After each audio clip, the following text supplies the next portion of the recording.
ఉన్నవాడు మంచి మనసు కలిగినోడు సమస్యలు తెలిసినోడు ఉద్యమ స్ఫూర్తున్నోడు ఆలోచన కలిగినోడు పేదల బాధలు గాథలు కల్లారా చూసినోడు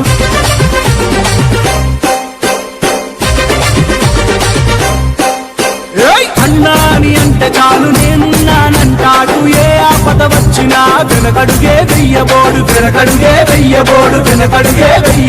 అధికారంలో ఉన్న జనం మీద ప్రేమతోటి ప్రజాసేవ చేస్తుండు ప్రజాసేవకుడు అయ్యి అన్న చేసే సేవ చూసి ఊరు వాడ గల్లి చిన్న పెద్ద అమ్మలక్క ఏకమయ్యి వెంట నడిచే ఆ బలమే జనమన్నడు నా ధైర్యం జనమన్నడు